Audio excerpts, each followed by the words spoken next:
What's up, guys? I'm BTC. Welcome back to the Respawn, the series where I answer your questions. Today's video is sponsored by Surfshark, one of the world's leading VPNs with a special Black Friday offer. Protecting yourself online is getting more important every day, and Surfshark provides some of the best security available with high-level encryption and a multi-hop system allowing connections to 2 servers for extra protection. Surfshark has a very strict no-logs policy which guarantees your privacy online. Now, with so many people spending more time at home, one of Surfshark's best features is the ability to access region-locked streaming content anywhere in the world. Surfshark gives you access to dozens of streaming libraries including Netflix, Disney+, and more. This allows you to view content that might be blocked in your area but is available somewhere else. Surfshark also has great 24/7 support and a 30-day money-back guarantee, meaning you have nothing to risk when you try it out. And right now you can take advantage of a special Black Friday offer. Using my code BLAMETC, you can get 84% off and 4 months free, but the offer is only good for a limited time,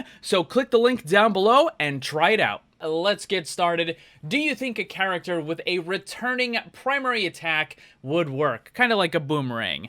Yes, absolutely. I've thought about a bunch of different ways that I could use this for a hero concept, and I really don't see why it wouldn't work. I mean, sure, you'd have to figure out, does it go through walls when it comes back, or does it just kind of disappear, all that sort of stuff.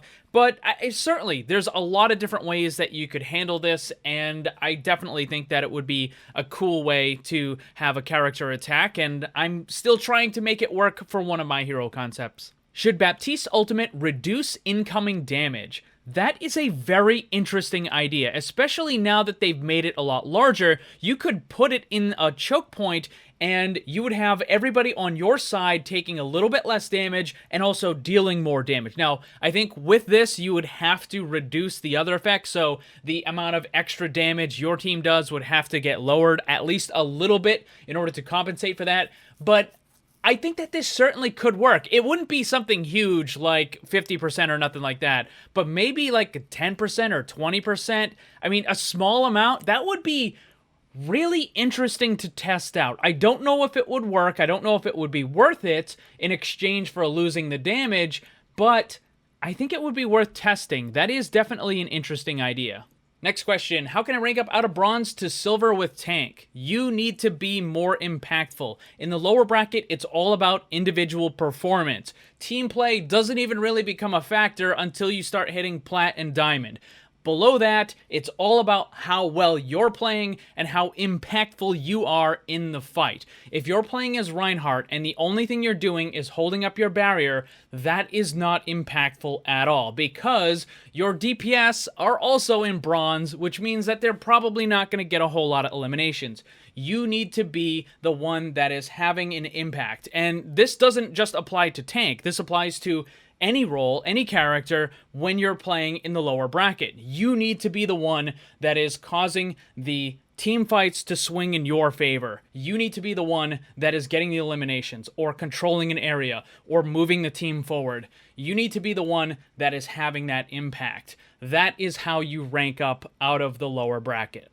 Would a blinding ability work? We saw Mercy do this in the trailer for one of the Archives missions, but I don't think it would really be a good idea for Overwatch because while we do have stuff like this in CSGO, it's very limited in that game. You have to buy them before the round, you only get a couple, and it's very limited in its use. In Overwatch, however, abilities are on a 6-second, 8-second, 10-second, 12-second cooldown. Can you imagine having an ability that's on an 8-second cooldown that can turn the enemy screen white every 8 seconds or so? Even if it was a small area, that would be incredibly frustrating. So I don't think it really works for Overwatch because of how frequently the abilities get used. And if you were to increase it up to like 20 seconds or 30 seconds, then why even have it, right? Like, I've always been of the opinion that no ability in the game should have longer than a 14-second cooldown. I don't like the fact that Baptiste and Mercy have these super long cooldowns. I think it's bad for the game because the game is a very fast-paced game, and having these things that take a huge amount of time in order to use just don't really fit. I mean, we already have that stuff. They're called ultimates, so normal abilities should be able to be used quite often, and for that reason, I don't want the screen going white every 10 seconds. Will you ever make map concepts? I actually have already started, but of course all of it's just on paper because we don't have an Overwatch map editor. I have thought about putting some of them into the CSGO map editor, but I'm not really sure if I want to do that because the thing is, they would all be really ugly and just blocky, and I kind of would rather use an actual Overwatch map editor, but who knows when we're going to get that. I mean, maybe we could get something with Overwatch 2, or maybe it'll be a year or two after Overwatch 2 gets released. Blizzard doesn't really seem to be in a big rush for it, but the thing is, if I ever put down a lot of effort into making something in an actual map editor, I would prefer to use the Overwatch map editor for that.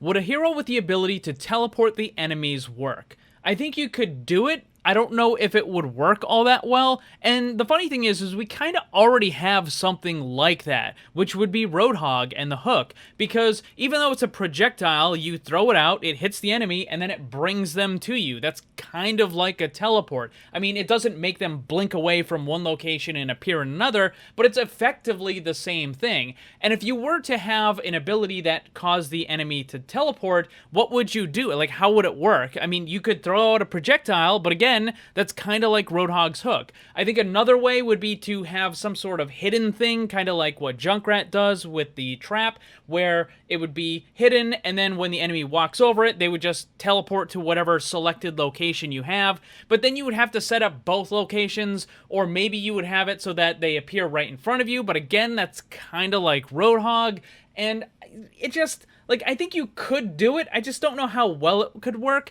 There's another thing that you could possibly do, which would probably have to be an ultimate, I would guess for a tank, where you could have it so that it's kind of like a very large grav, where when you activate your ultimate, a bunch of enemies all within line of sight, within like 10 or 15 meters or something, they all instantly get teleported right next to the tank, right next to your hero. You would have to have some sort of extra armor or something like that in order to survive it, but it would be kind of like that. I mean, you could get it to work, but how useful would it be, I guess, would be the thing.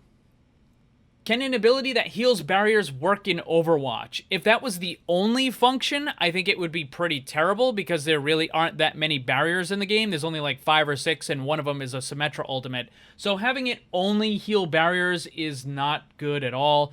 But you could have a normal healing that also has the extra function of also healing barriers. But my question would be, would you want to? Because the thing is, imagine double barrier with a support that can heal the barriers.